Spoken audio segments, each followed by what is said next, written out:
He joins us every Tuesday and Thursday as a KTRS contributor. Good morning, Tony Messenger.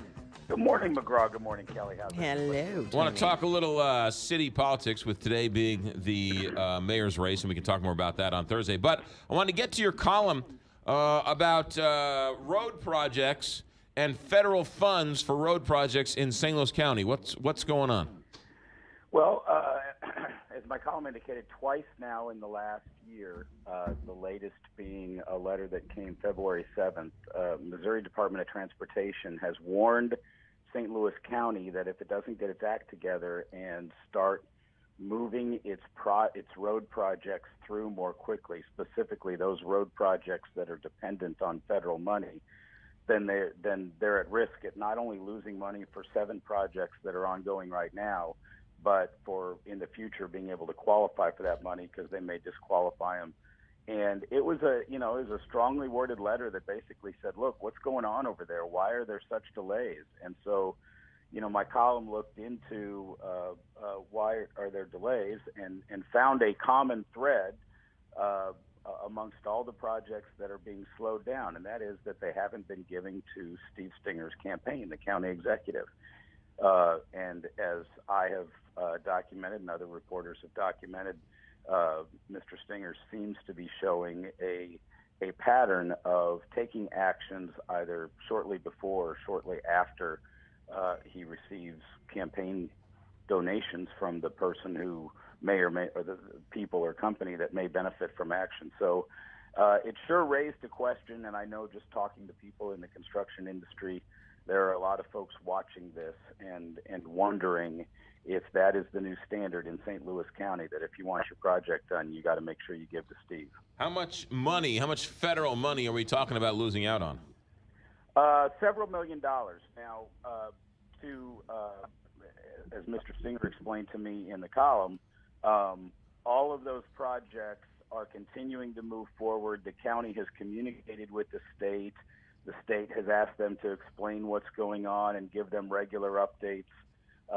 Somebody described it to me as basically, them being on probation at this point, that they're really going to have to dot their I's and cross their T's. But those 7 projects at the moment, at least the last I checked, 3 or 4 of them are making their way through the process. The state has said okay. It looks like they might get done, but no doubt the state is paying attention, and it's several millions of dollars of road projects that haven't gotten done yet. One of the ones that I talked about wasn't a federal road project, but just a locally funded road project where the county council gave the contract last May, and come December, the lawyer for the contractor goes to the county council and says, "What's up? You guys approved it. We spent money on equipment. We're ready to go. We still don't have the contract back." Well, the contract was just sitting in Steve Stinger's desk for 7 months. And then he decided at the last minute in December, I'm going to pull it. We have budget problems, he said. And so that company was out, I don't know how much money, but they didn't get their contract and the road work didn't get done. Tony Messenger, we'll keep an eye on this. Now, let's talk a little mayor's race for you. So today's a mayor's race. I still think Andy Candy can do some damage today. I think that protest vote is going to be it's going to be real.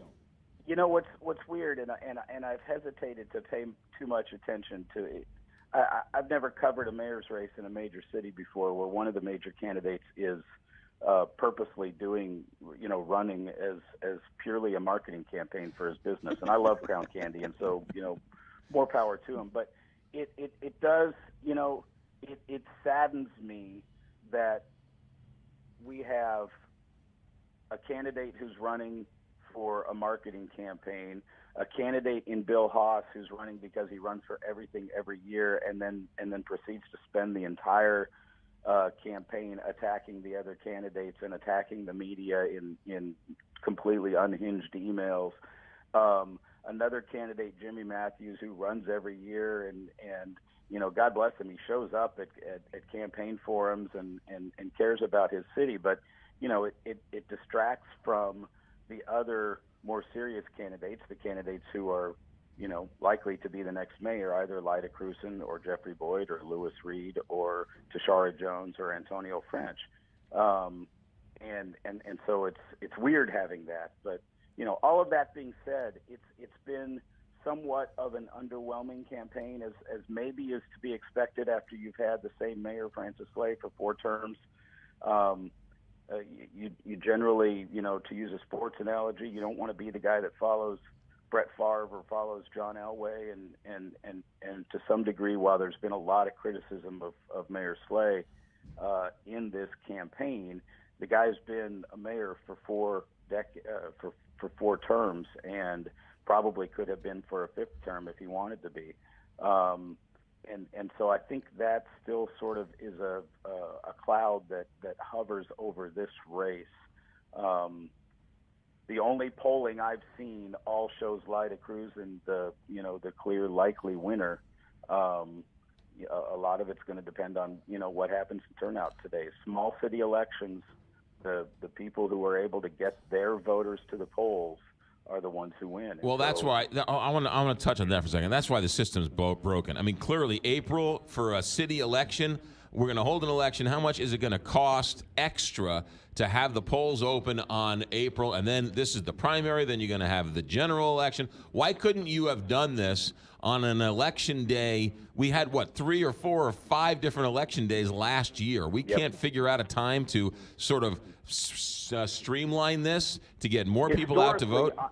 Historically, I am not a fan of the April election. And as much as I hate how the Missouri legislature has decided that its most important duty is to try to undo whatever the cities in Missouri, do. If St. Louis passes minimum wage, then the legislature is going to try to undo it. If St. Louis passes a gun law, then the legislature is going to try to undo it. I hate that trend, but if they were to do something smart, they would streamline elections in the state. It would both save money and I think bring more voters to the polls, which is ultimately, I think, what we'd like. We'd like, rather than electing a mayor with, 25, 30% of a very low turnout. Right. Why not elect a mayor with a much stronger vote turnout? Now, the argument against that is if you're running in a presidential election, you can't get TV, you can't raise money, you can't get any attention, but the voters show up.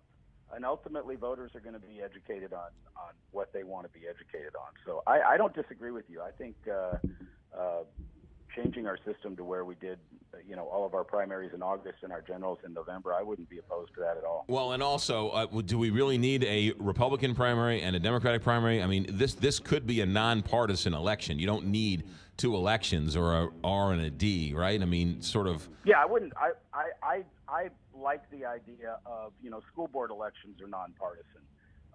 I like the idea of some local elections being nonpartisan. You could quibble as to whether or not a mayor's race should be nonpartisan. There are some reasons why political affiliation can help voters understand better who's running and why. But generally speaking, similar to how we elect some judges in some places in this country, I'm not opposed to the idea of nonpartisan election on local races that really should be dealing with matters that aren't traditionally that partisan anyway.